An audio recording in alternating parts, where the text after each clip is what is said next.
Satu, dua, tiga. Baik, saya awali. Assalamualaikum warahmatullahi wabarakatuh. Waalaikumsalam warahmatullahi wabarakatuh. Kenapa nih suaranya kok udah lemes aja? Capek? Oh capek, ngantuk juga. Gak apa-apa ya, nanti usahakan karena ini juga lumayan bising ya. Nanti usahakan ketika ngomong agak keras ya, biar nanti ibu juga terdengar, biar gak ngulangin terus. Iya. Oke, saya lanjut nih. Selamat malam teman-teman semuanya. Malam. Selamat datang di sesi konseling kelompok kita hari ini. Gimana teman-teman kabarnya hari ini? Ya gitu deh. Gitu-gitu aja. Gitu-gitu aja itu yang kayak gimana nanti ya?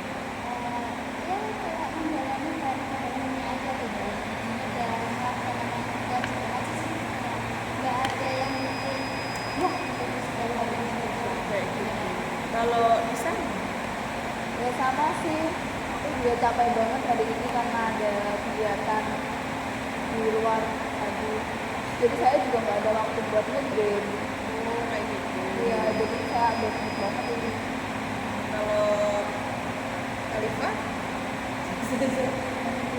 Oh iya.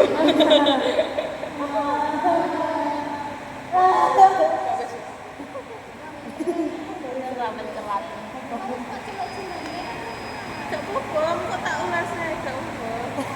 It's okay. It's okay. Bagus. Kalau Khalifah? Kalau aku kayak biasanya aja sih, tiap hari kayak merasa lelah, malas ngapa-ngapain. Kayak gitu ya. Iya. Terakhir yang kita gimana? Kalau aku kayak capek gitu gitu, kayak bosen juga. Bosan juga ya. Tenang aja sih. Mungkin karena apa yang kita lakukan ini kan udah malam juga ya. Pasti kan kita udah capek. Kita udah mengerjakan aktivitas itu dari pagi.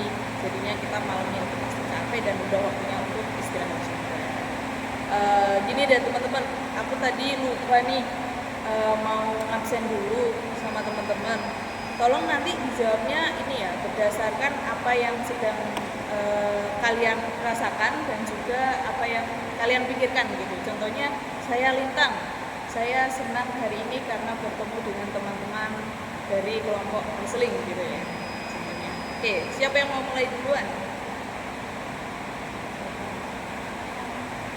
Kalipa aja tuh. Khalifah. Oke, Khalifah mulai duluan. Oke deh. Perkenalkan saya Kalipa. Di sini saya Khalifah dari kelas berapa? 11 kelas 3. Oh, 11 kelas 3. Nah, boleh dilanjut. Perasaannya ya. Jadi di sini perasaan saya itu gak karuan. Kenapa tuh? Karena gak tahu aku gimana. Gak karu-karuan karena bingung gitu ya. Iya. Oke, nanti. Oke, nanti kita bahas lagi ya lebih dalam ya. Selanjutnya siapa? Aku. Siapa dulu? Ah, Sweet. Oke. Aku. Perkenalan dulu. Iya. Perkenalkan nama aku Hairun Sahila dari kelas 11 IPS 1. Hari ini aku capek banget karena banyak kegiatan di luar yang suasana aku banget. Sebenarnya aku kan suka main game ya. Biasanya tuh aku tiap hari tuh kayak nyisain waktu buat game gitu loh. Hari ini nggak ada waktu buat game sama sekali. Jadi aku jadi banget sih. Jadi Nisa moodnya kalau habis main game ya. Ya. Oke. Boleh lanjutnya? Bu.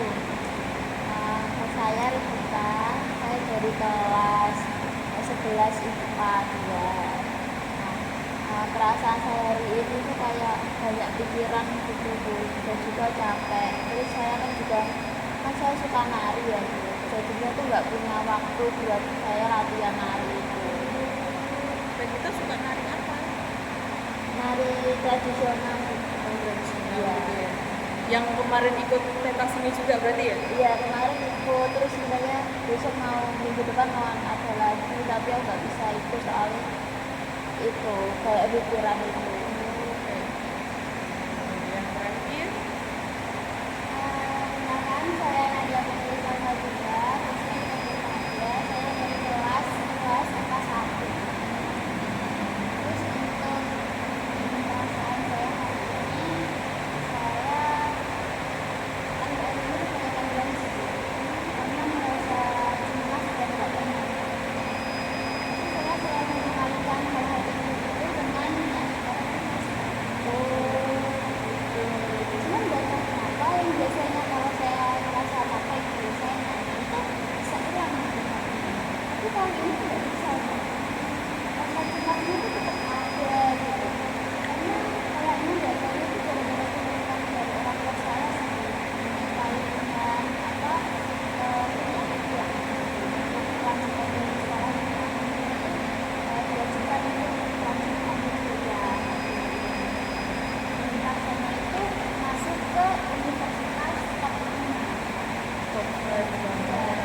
Tapi tunggu dulu nih teman-teman, ini kan saya ada ini kan ya data mengenai konseling kelompok rutinan. Ini kayaknya kok ada satu anak yang nggak hadir, itu siapa ini? Regita Nuraini, Yahya ada ya, Nadia Putri ada, Koirunisa ada, Khalifa ada, Jeki Nayago ini di mana teman-teman?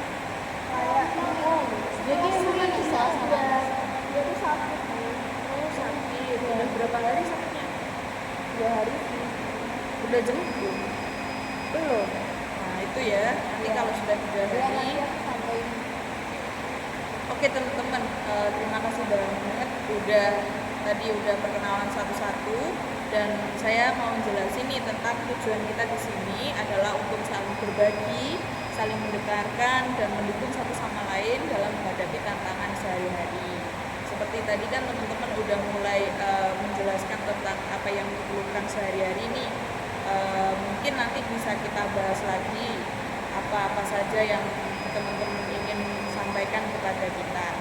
Saya dengar tadi ada beberapa hal yang sedang mengganggu pikiran kalian nih, seperti halnya tadi ada ekspektasi orang tua, terus ada yang kelelahan juga, ada yang waktunya terbatas. Hari ini kita akan coba bahas untuk semuanya aja dengan santai. Kira-kira siapa yang mau mulai berbagi duluan tentang apa yang sedang dirasakan? Siapa nih? Apa Ibu tunjuk? Gitu. Boleh kalau mau meminta. Siapa mau meminta? Bertanya. Iya. Jadi nanti kita bahas masalahnya kelahan itu ya. Kita sharing-sharing aja tentang apanya masalahnya, lalu kira-kira kalau teman-teman punya peristiwa yang sama atau pengalaman yang sama, nanti teman-teman bisa sampaikan, tapi dengan syarat tanpa melukai hati teman yang lainnya, atau mungkin tetap menghargai lah perasaan teman-temannya. Saya mau tanya tuh, saya kan mau menceritakan masalah pribadi saya. Terus saya apalagi kan teman-teman ini kan teman-teman sekolah saya ya Bu. Aku kan kayak bukan susah ya teman-teman, cuman aku takut aja gitu, karena aku nggak pernah ceritain ini sama siapa. Oh, Sama kayak gitu. takut ya untuk ceritanya tersebar. Aku juga. Oh, tenang aja nih buat teman-teman, bahwasanya itu kalau di konseling kelompok seperti ini, kita itu selalu mengadakan salah satu azas dari bimbingan dan konseling, yaitu yang pertama kerahasiaan. Jadi teman-teman setelah bimbingan kelompok ini selesai, dimohon untuk menjaga rahasia dari satu sama lain. Teman-teman nggak boleh nyeritain cerita ini ke orang, bahkan ke keluarga teman-teman, karena itu melanggar dari etika kita. Selain itu juga teman-teman itu boleh kok bebas menceritakan apa aja tanpa terganggu, tanpa takut, karena dalam konseling kelompok itu yang paling kita andalkan adalah keaslian dari permasalahan, agar kita itu bisa menyelesaikan masalah itu dengan benar dan tepat, seperti itu. Paham ya? Gimana jadi hobi Pak? Ayo kita break. Lagi atau nanti? Aku Oh, siap nggak teman-teman? siap. Oke, dari Nadia dulu ya. Gimana Nadia? Bentar dulu, saya mau salaman dulu sama teman-teman biar rasanya tuh. Oke, boleh banget. Janji ya. Oke, jadi ya. Jangan dibocorin ya. Kok diri sendiri? Dia mau janji. Oke. Biar sama.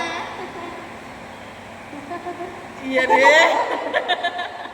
Lanjut. Oke, jadi beberapa hari ini saya merasa cemas banget. Apalagi setiap orang tua saya itu membahas tentang ujian ya guys ya, ujian harian itu kan banyak banget kan.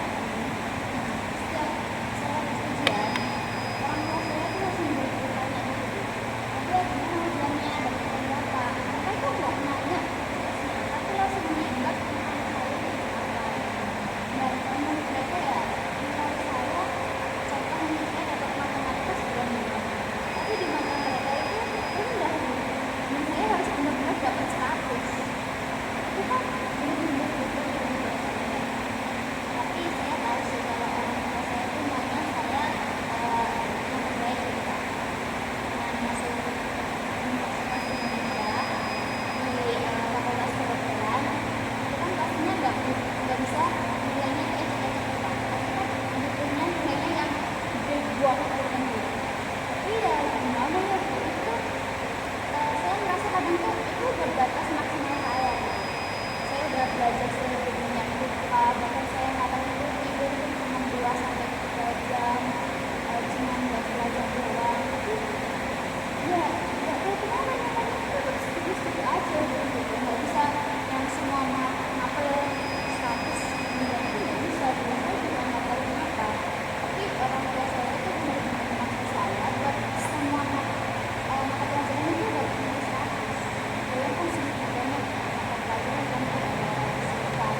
biasanya saya itu kalau udah dengerin lagu dengan nyanyi joget-joget di kamar selama sejam 2 jam itu udah kayak rontok semua gitu masalah yang ada di bahu saya.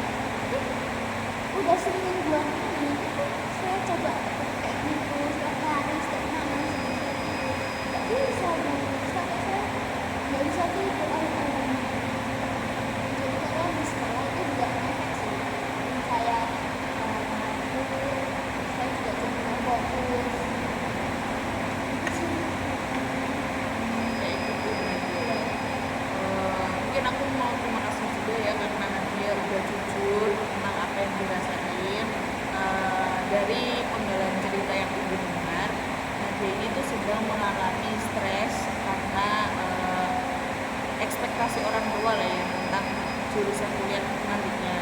Nadia diminta untuk bisa jadi lulus di Fakultas Kedokteran lah ya di Universitas Indonesia yang juga kampus yang sangat luar biasa gitu ya.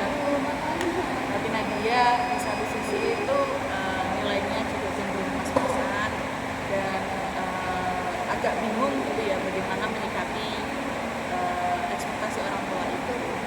Kira-kira teman-teman juga pernah kayak gitu nggak? Merasa kalau apa yang diinginkan orang tua itu nggak sama apa yang teman-teman inginkan. Saya nih pasti kalau saya kan sebenarnya kan males banget bersosialisasi ya. Kayak saya tuh suka ngediam di rumah di kamar. Tapi kan orang tua saya tuh untuk buat kayak ayo lah bersosialisasi terus sampai saya dipaksa ikut organisasi Karang Taruna. Udah saya tuh sebenarnya males banget kan kalau sosialisasi sama orang seperti itu sama orang tua saya itu kayak ayolah sosialisasi biar kenal sama teman-teman saya kamu biar ini biar dikenal sama orang. Ini aku tuh nggak mau, cuman ya karena itu tadi kalau ya ikut kan pasti langsung dikatain kayak kenapa tapi ya udah ikut aja sama orang tua saya ikut Karang Taruna waktu sebenarnya saya tuh males banget sih. Kadang tuh sampai kayak energi saya tuh nggak kuat gitu karena saya kan introvert ya sampai aja sih. Kayak gitu. Hup. Sumpah ya. Oke, yang lain ada nggak pengalaman yang sama tentang ekspektasi orang tua? Kayak kalau kan akhir-akhir kan ini waktunya ujian kan ya Bu buat kelas 11 ini ya. Nah itu saya tuh nempeng belajar dan terus jadinya saya tuh merasa tuh kayak stres. Nah tapi pas saya belajar itu rasanya tuh saya belajar saya di situ tapi nggak tahu kenapa materinya itu malah nggak masuk dan malah jadinya itu kemana-mana jadi kemana-mana juga. Terus saya juga takut juga kan Bu kalau nanti nilai saya jelek nanti orang tua saya nanti marah sama saya soalnya orang tua saya tuh pengen anak-anaknya ini nilainya itu bagus-bagus semua soalnya dari kakak saya yang pertama itu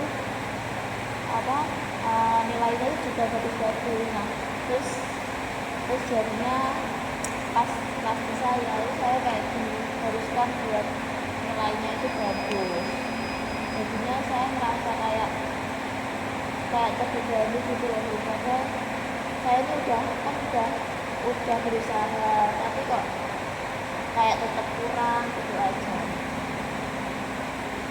ya gitu. Kalau aku nggak kasih level gitu. Kalau aku tuh malah nggak bisa ekspektasi itu sendiri. Kalau orang tua juga nggak naruh ekspektasi apa-apa kali Misalnya ini ya, saya ikut lomba. Nah, di lomba itu tuh saya pengennya menang sampai benar-benar habis yang bikin saya pernah sampai jatuh sakit gara-gara memfokusi buat lomba gitu. Sebenarnya sama orang tua tuh nggak disuruh harus menang. Cuma dari saya pengennya gitu, soalnya dibilangin sama orang tua, kamu kalau mau ikut lomba nggak apa-apa, menang atau kamu itu dia aja kan bisa aja terjadi ya meskipun udah berusaha aku, atau memang itu udah takdirnya aku buat menang kan pasti menang ya Bu. Nah, tapi tuh aku tuh enggak, aku pengennya menang terus gitu. Terus akhirnya kayak malah itu bikin ganggu kesehatanku sendiri. Kalau aku jadi sakit terus juga dengan ini kan aku juga pasti tiap paru-paru gitu. Nanti kayak juga ganggu pikiran juga. Wah, ini ternyata teman-teman juga banyak sekali ya stres yang dihadapi ya. Mulai tadi ibu dengar tentang ada tekanan tentang ujian, terus ekspektasi, waktu, bersosialisasi, sama yang terakhir itu kayak motivasi gitu ya. Memang sih kalau di umuran kalian itu memang sedang dihadapkan dengan banyaknya ekspektasi dari orang lain maupun diri sendiri. Paling banyak sih dari orang tua ya, yang dari tadi teman-teman ya. Karena memang apapun yang terjadi itu orang tua itu akan memikirkan tentang apa yang terbaik buat anaknya gitu. Tapi mungkin ya prosesnya untuk mengetahui yang terbaik untuk anaknya itu juga yang mungkin perlu pendekatan lebih gitu ya. Jadi kadang mungkin teman-teman itu dianggapnya orang tua itu memang pinter banget, tapi ketika ternyata menghadapi ujian dan nilainya tidak sesuai dengan ekspektasinya orang tua, itu orang tua pasti juga akan merasa kayak ternyata anak saya nggak segitunya ya, atau mungkin nggak seperti yang saya harapkan ya. Tapi mau nggak mau saya tetap harus memaksa anak saya untuk belajar lagi agar nanti memenuhi ekspektasi saya, karena kan di usia teman-teman kan masih berproses banget. Jadi wajar sih kalau orang tua itu selalu mengharapkan yang terbaik buat teman-teman. Itu teman-teman, itu semua normal kok. Mungkin ya setelah ini aku mau ngajak teman-teman sih untuk kita coba cari tahu apa yang bisa kita lakukan untuk menghadapi hal ini. Gimana teman-teman, mau nggak? Nanti kita coba ambil dari permasalahan salah satu dari teman-teman, atau mungkin 5-5-4-4-nya kita bahas, gak apa-apa. Untuk kesempatan kali ini mungkin saya tunjuk ya, mulai dari Regita dulu.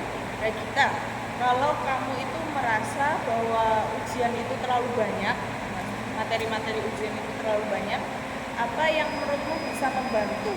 Atau mungkin teman-teman punya saran agar bisa menyelesaikan masalah dari Regita. Biasanya Regita kalau ada materi ujian yang terlalu banyak itu apa yang Regita lakukan? Apa Regita mencari informasi dari YouTube, atau mungkin dari internet, atau mungkin tanya teman, atau malah pasrah aja udah deh, yang penting besok ujian bisa ngerjain gitu? Kalau aku biasanya kan ada kayak buku LKS gitu ya, itu aku ngerjain semua soal-soal yang ada di situ, terus aku bacain juga semuanya. Jadinya misal besok ujiannya ada 3 mata gitu, nah pas malam itu aku baca ketiga bukunya itu, jadinya rasanya kayak langsung kayak kecampur gitu, kayak gitu. Jadi malah kurang efisien ya, karena ada banyak materi yang perlu dihafal dalam satu malam. Itu kalau istilah sekarang itu apa namanya? SKS apa sih? Oh iya, sistem kebut semalam gitu. Mungkin yang itu yang membuat Regita tertekan ya mungkin ya. Kira-kira teman-teman ada nggak saran untuk Regita ketika berada di masalah kayak gitu, atau mungkin teman-teman mau sharing pengalamannya ketika caranya belajar gimana? Oke, Kalpa dulu ya. Jadi misalnya ya kan 2 hari lagi ulangan, nah itu kan memang itu kan itu udah maksudnya mepet banget. Nah itu biasanya aku cuma dia baca dan LKS, terus biasanya aku suka belajar gitu. Nah soalnya kalau aku itu tipe orang kalau belajar itu suka yang berwarna, Estetik ya berarti ya, ya. jadi yang penting aku suka belajar, soalnya aku tulis juga.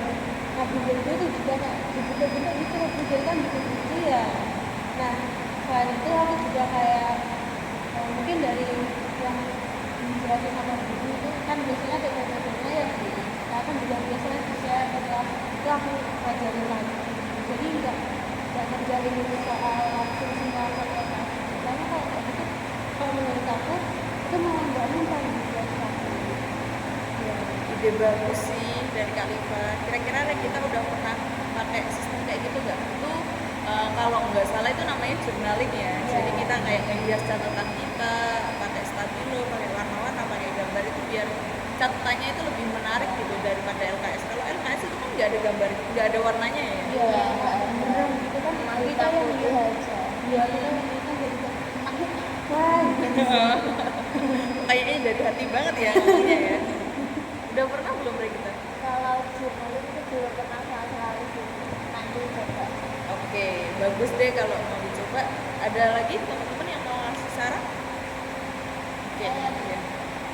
Tapi kalau saya ini biasanya lebih ke nggak beberapa hari sebelum makan.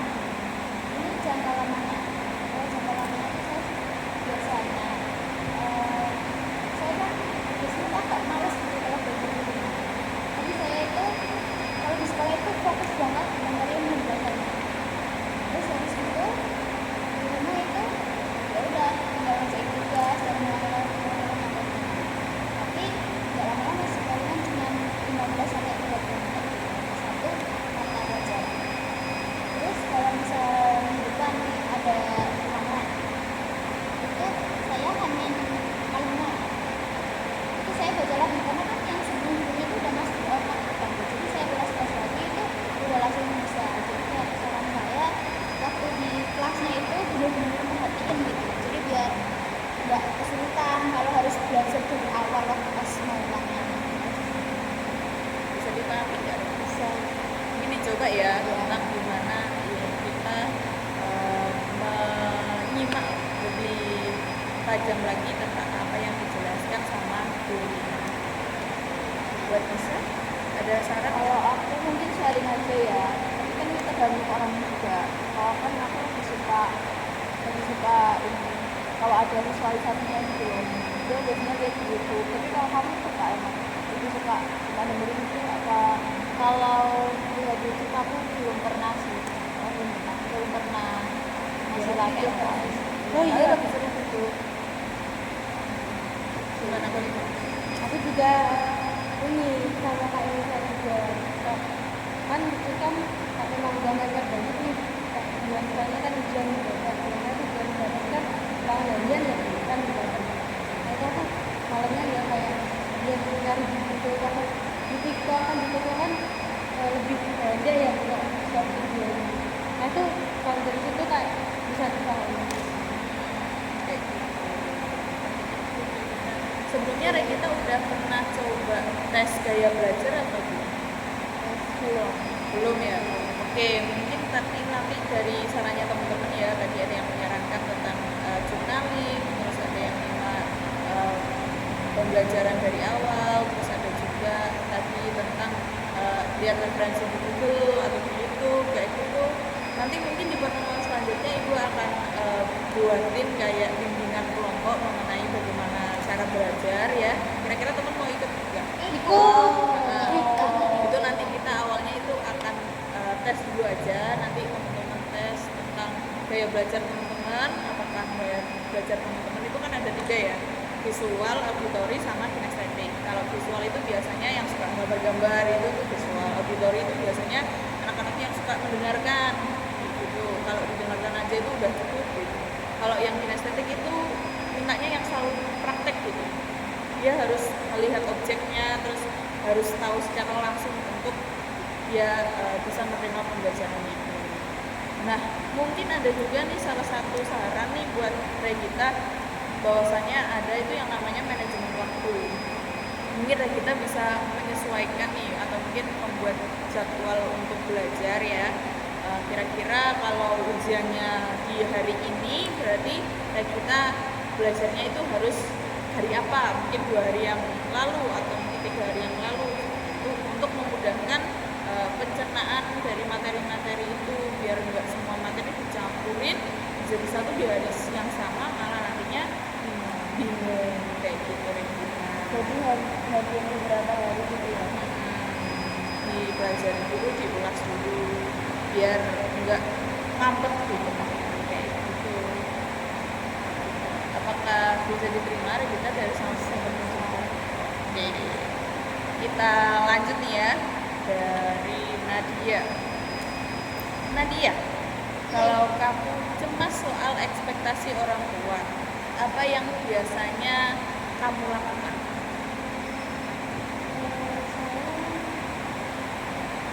Kalau saya biasanya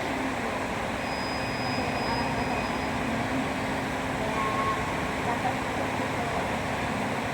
Ya, berusaha tertuju juga sih.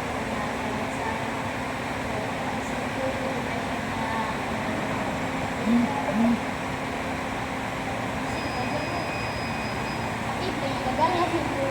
Dan mungkin mereka kekeh sama apa yang mereka Tapi kalau biasanya kalau Nadia lagi stres itu apa yang biasanya Nadia lakukan? Apa sama kayak hobinya Nadia yang tadi nyanyi ya, itu? saya intinya relax sih. Kalau lagi dapat nyanyi paling relax doang. Jadi kayak ya teman-teman lah, teman-teman yang lagi gitu. Ya gitu aja. Kalau lagi mau nyanyi ya nyanyi aja terus. Ketika Nadia mencoba untuk ngobrol sama orang tuanya Nadia itu, apakah orang tuanya Nadia selalu ngerti apa yang dirasakan Nadia atau bahkan berperilaku sebaliknya? Saya lagi kan waktu saya di sekolah saya merasa Berat ya ternyata Nadia ya. Mungkin bisa diceritain lagi deh lebih dalam lagi perasaanmu ketika kamu tadi merasa kamu bilang saya merasa itu tadi itu kayaknya berat banget gitu. Saya merasa tidak dimengerti sama orang tua saya, itu kayak gimana sih? contohnya saya kan ini contoh saya itu saya lagi keluarga saya lagi di ruang tengah dengan saya datangkan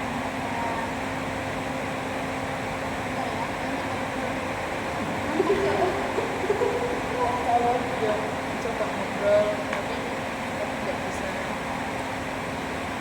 saya coba ngobrol lah jangankan ngobrolin untuk keinginan kuliah dulu tentang jurusan tentang saya mau beli baju apa gitu ya mereka nggak cuma main gitu di spesifik ya ngomong gitu mam aku pengen beli baju lebaran nanti gini tapi sama mama tuh kayak oh jelek gitu gak usah ini aja jadi harus mau ikut pilihan mama jadi kayak ya kan saya pengen banget gitu ya aku kalau pakai itu cantik deh tapi pilihan mama itu jauh berbeda gitu sama pilihan saya makanya kalau merasa kayak mama kan nggak bisa ngertiin aku sih ini loh diriku harusnya kan aku juga punya kendali gitu terhadap diriku tapi sama mama tuh nggak dikasih kesempatan sama sekali makanya saya bilang saya merasa kalau mama itu nggak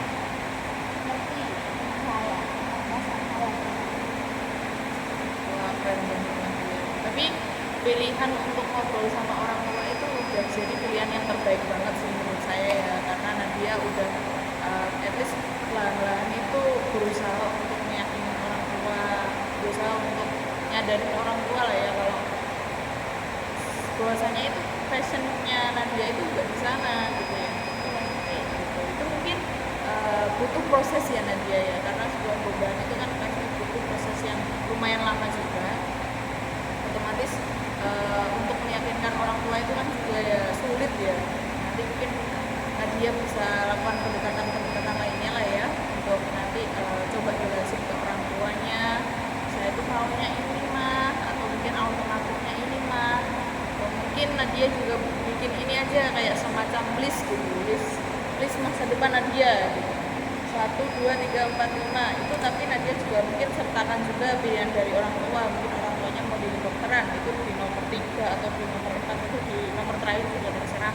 Nanti mungkin bisa diobrolin ke mamanya, mah ini aku punya list nih, aku yang paling suka ini dan lain sebagainya.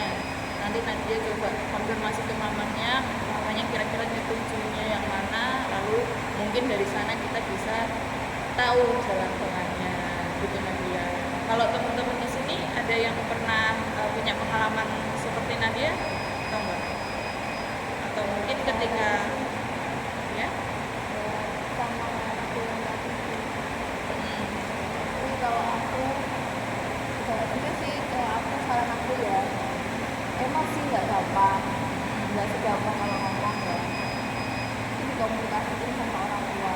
Walaupun ya emang itu susah sih karena aku juga sampai saat ini juga belum punya komunikasi yang baik sama orang tua aku. Tapi menurut aku solusi yang benar-benar menjadi itu ya komunikasi sama orang tua sih. Itu kayaknya emang nggak bisa langsung gitu, cuma mungkin kita bisa kayak ngatur pendekatan bertahap gitu loh. Ya walaupun susah sih, emang sih. Terus ya apalagi ini saya kan memang kerja, jadi mungkin kata kuliah kata bisa juga kayaknya saya harus sering-sering cari waktu buat ngobrol sama mereka. betul banget tuh Nadia. Jadi kalau udah ketemu nih caranya mungkin Nadia tinggal terapin aja ya. Apakah tadi sarannya teman-teman udah masuk? Udah, makasih bisa. Sama-sama. Selanjutnya dari Kalifa. Kalifa, kalau soal motivasi nih ya, tadi kan di awal Kalifa bilang kalau kurang motivasi gitu ya. Apa yang biasanya bikin kamu semangat lagi ketika kamu kehilangan motivasi itu? Tapi ya kan tadi kan dia belum maju, tapi tuh senangnya ke pantai gitu. Nah kalau emang aku di rumah udah sempat udah nggak tahu mau ngapain kan, motivasi tuh udah hilang semuanya. Nah itu nanti aku bakalan ke pantai terus kak cuma aku sendiri di sana, terus kak dia cuma diem liatin ombak. Kan ombak itu kak menurutku ombak itu bikin tenangin banget sih. Nah, kalau udah gitu ya itu kan yang paling berat saya motivasinya emang udah gak ada yang mengalami. Kalau cuma masalah kecil-kecil aku sih kayaknya aku ya kayak sama kayak juga dengerin lagu, banyak nyanyi di dalam kamar. Kadang juga aku pernah sampai 2 hari gak keluar kamar karena ya malas ngapa-ngapain gitu. Ketika tadi Kalifa menyebutkan yang pertama itu Kalifa pergi ke pantai gitu ya untuk menjernihkan pikiran gitu. Setelah Kalifa pergi ke pantai atau mungkin setelah Kalifa mengurung diri di kamar, apa yang Kalifa rasakan?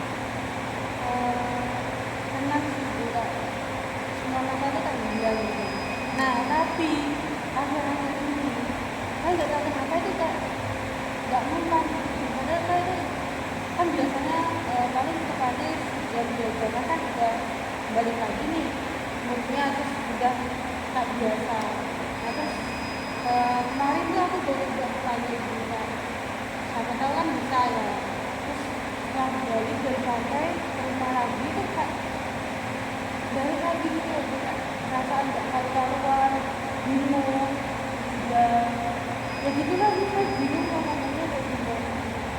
Jadi itu ketika Kalifa merasa motivasi dirinya rendah, akhirnya Kalifa itu memutuskan untuk melakukan aktivitas yang untuk diri Kalifa sendiri, itu untuk istilahnya kayak ngisi charger lah ya, ngisi baterai tubuh kita untuk selesai gitu dari suatu fase di mana motivasi kita rendah. Terus akhirnya ketika Kalifa sudah kayak mengurung diri atau pergi ke pantai itu siap lah ya untuk mengawali hari lagi kayak gitu.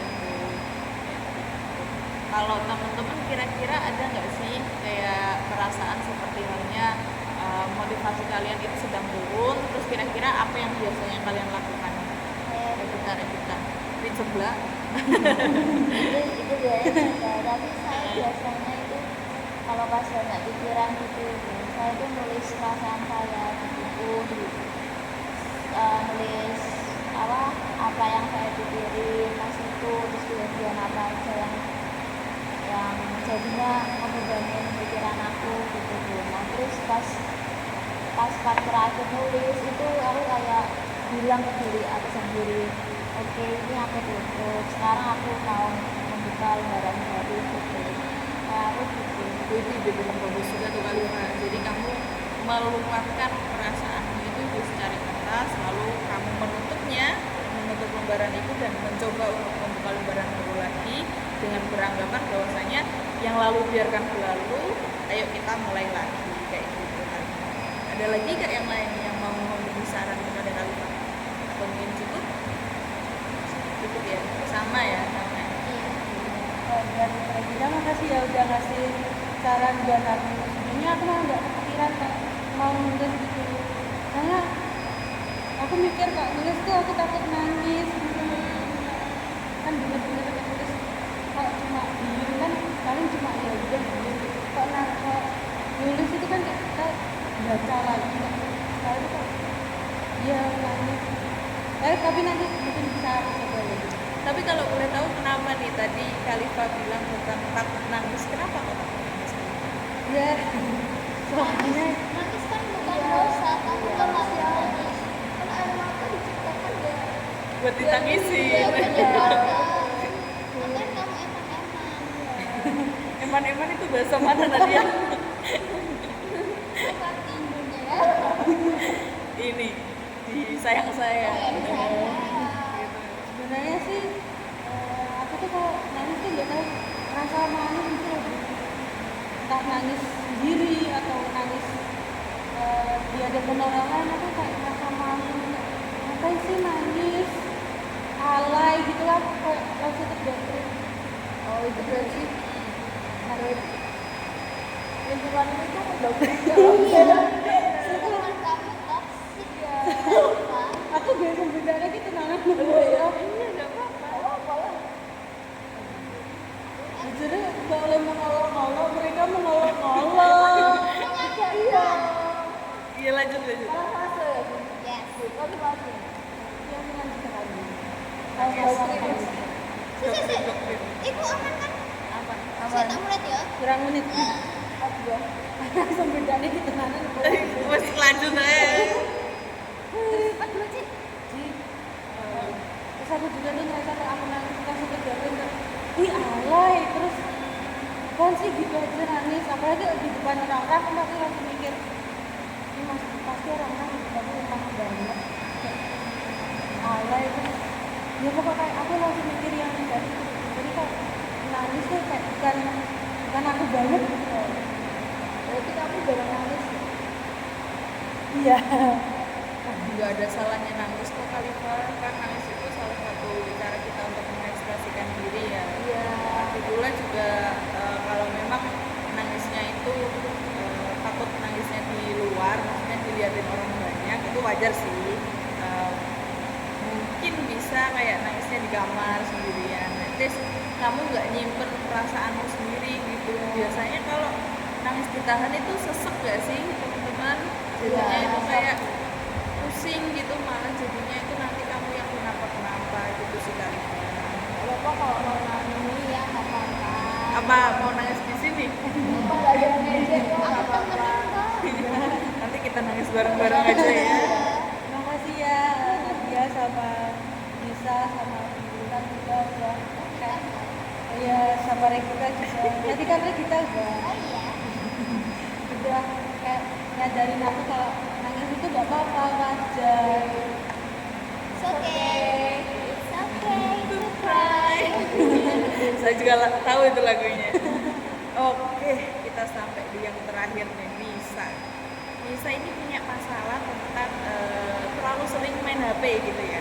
Iya. Main game dia sukanya. Iya, kan aku kan memang dari kecil tuh juga dari HP. Karena orang tua kan kerja kan, semuanya kerja jadi tuh ya udah aku 24/7 itu di HP. Aku tuh gamenya main FF. Nah, itu tuh kayak apa ya? Kayak itu memang udah kecanduan hidup gitu loh, main FF tuh. Terus makanya sama orang tua tuh ya disuruh bersosialisasikan ini suruh orang-orang. Tapi sebenarnya aku males nggak tahu kenapa tuh rasanya itu kayak harus sehari tuh harus minimal tuh buka FF gitu, minimal banget dia 1 kali gitu. Iya kalau gitu kan Kayak adikku banget. iya sama Ya kan? nggak mau mabar sama adik. Aku nggak tahu juga ya Ini kenapa. mau mengurangi gimana? Oh iya Mengurangi main game malah diajak mabar sama adik-adiknya. boleh Aduh. jangan. Aku tuh nggak tahu kenapa ya, tapi itu rasanya kayak jadi kecanduan gitu loh. sampai akhirnya sama orang tua tuh aku pernah juga dimarahin, terus aku juga pernah didiemin 5 hari sama orang tua aku gara-gara jadi tadi gara-gara masalah ya, soalnya aku main game tuh kayak bener-bener gak bisa bedain gitu, maksudnya kayak waktunya belajar, waktunya main game gitu, karena kalau sekalinya aku main FF tuh kayak ini udah lost gitu kan. Akhirnya sama orang tua dimarahin gara-gara nilai aku jelek juga kan, gara-gara kebanyakan main game. Cuman jujur ya, kayak menurut aku tuh ya game itu satu-satunya satu-satunya sesuatu yang bisa aku sebagai pelarian gitu loh.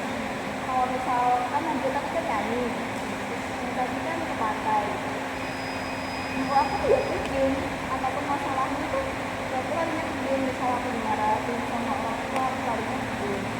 Terus misal temanku tuh jahatin aku, ya aku larinya ke game gitu. Apalagi kan di game aku juga punya banyak teman kan, jadi aku merasa kayak zona nyaman aku tuh di situ. Dan menurut aku emang nggak ada yang bisa menghentikan aku untuk main game ini. Gimana ya, udah melekat gitu loh. Selain itu orang tua juga sering marahin aku gara-gara nggak bisa stop main game terus-terusan, karena aku juga harus belajar punya masa depan, aku punya real life gitu kan. Ya aku paham kok masih mereka baik, kadang gimana ya, yang bisa terima aku tuh cuma game aku Gitu ya. Berarti Nisa ini kayak merasa kalau selama ini itu pelariannya Nisa itu hanya di game, dan yang bisa terima Nisa apa adanya itu game. Karena orang tua Nisa itu jarang banget ngasih perhatian ke Nisa gitu ya, karena kerja juga ya. Nisa merasa kayak nggak dipeduliin dan lebih milih untuk main game, karena di game itu juga banyak temannya. Kira-kira teman-teman ada yang pernah merasa kayak gitu nggak? Gimana ya?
daripada orang-orang yang ngejudge saya sama kayak saya kayak nggak punya masa depan. Tapi aku bukan awalnya bukan anak game sih. Kalau kalian tahu role player RP, Kamu juga main gak sih? nah kan seru banget ya kayaknya. Kayak kita pakai ini kan tahu nggak? Nggak tahu jujur, makanya saya ketawa aja itu. MP itu apa? Oke, jadi aku jelasin dulu ya. Jadi RP itu nanti kita kayak bikin akun, entah itu di sosmed apapun. Nah itu nanti kita bisa ngelakuin, kita itu bisa jadi diri kita itu artis, misalnya kayak di TikTok mau jadi ini jadi kan aku cewek, Cimin. ya jadi ya jadi Blackpink. Nah aku tuh di sana tuh kayak bisa kayak bisa youtuberku tuh bener-bener kayak jadi kan. Nah kan di lain kan juga banyak orang yang pakai fotonya itu idol Korea atau Indonesia atau apapun. Nah jadi kan kita nggak tahu aslinya apa. Nah itu kita ya berteman aja kan. Jadi kayak kita tuh merasa bertemannya tuh sama idol gitu, bukan sama orang iya biasa. iya bu, agak aneh sih bu, kenapa itu? Apa sih?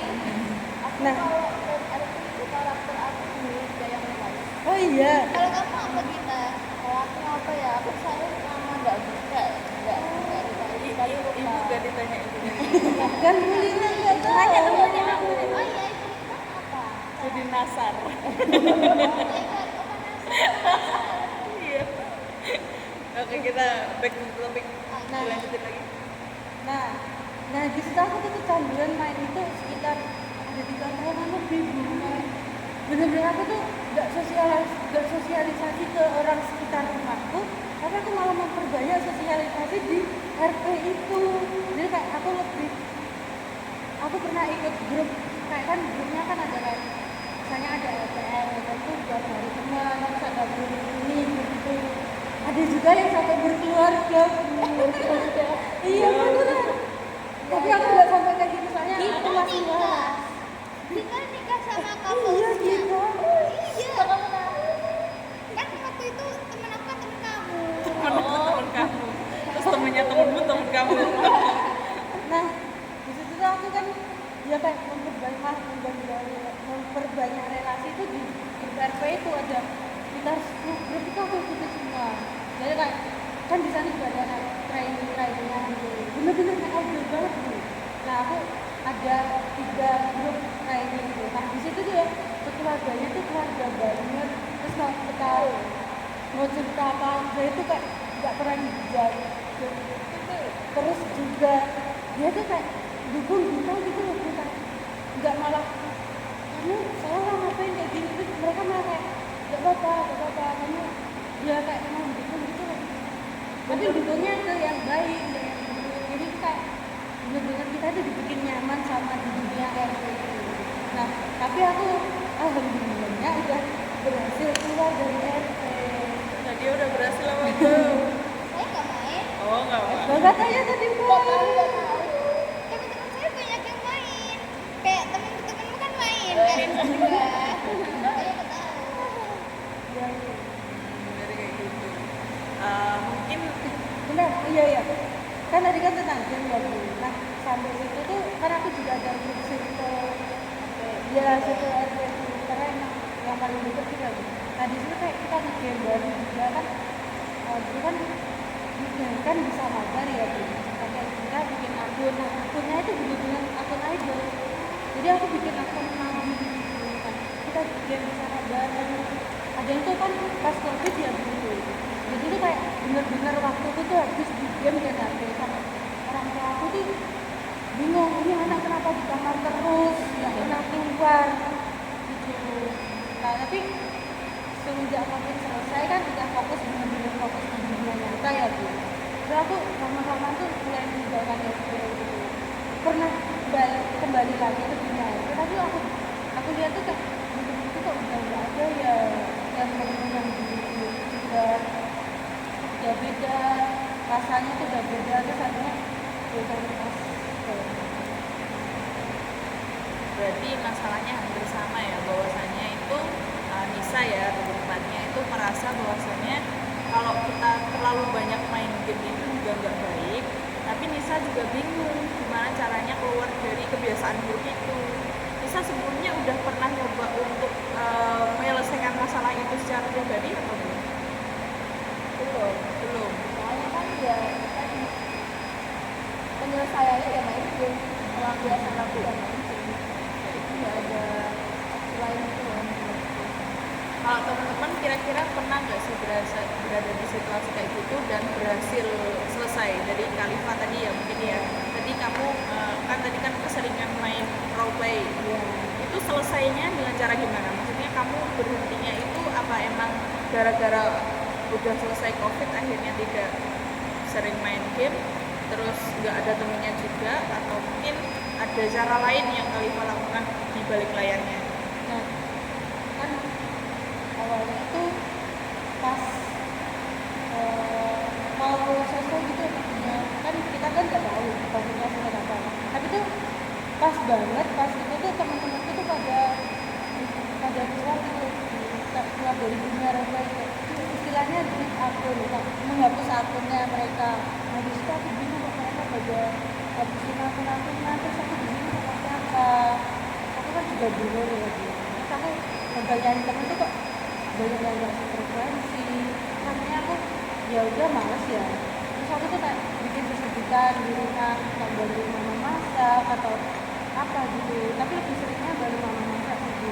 Nah itu kan ketepatan juga sama banyak ujian-ujian kan udah setelah fokus ini kan udah mulai masuk ujian kelas setengah ya gitu. Nah di situ kan tugasnya juga semakin banyak dan online. Nah itu aku kayak nggak apa itu namanya nggak ada kesempatan buat pegang HP selain buat browsing gitu tadi. Nah jadi kan kayak udah mulai melupakan HP itu. Nah tapi ada saat dimana aku tuh udah ngerjain semua tugasku, aku bosan aku balik lagi ke dunia online, buka sosmed yang aku pakai. Terus aku juga lagi nyari teman yang benar-benar frekuensi.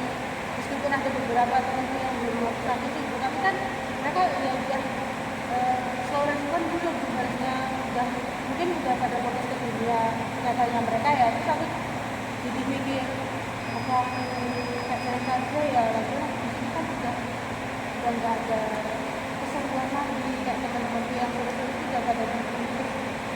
Terus kalau aku kan jarang buka akun sosmed yang tak pakai buat itu sebenarnya. Gitu. Berarti kalau caranya Khalifa ini lebih ke faktor eksternal ya, karena teman-temannya udah bermain lagi dan Khalifa juga udah mulai sibuk dengan adanya ujian, terus adanya tugas-tugas yang secara langsung, tatap muka dan lain sebagainya. Untuk Nisa nih ya, mungkin Ibu juga bisa menyarankan tentang manajemen waktu yang seperti halnya Ibu bahas di awal tadi. Nisa mungkin bisa kayak ngurangin intensitasnya main HP mungkin ya, dari 1 hari berapa jam kira-kira bisa pegangnya? Aku tidur berapa jam Nisa? 2 jam. Oh, begadang. Nah itu juga tuh, kadang itu satu masalah itu bisa mengakar ke masalah-masalah lain.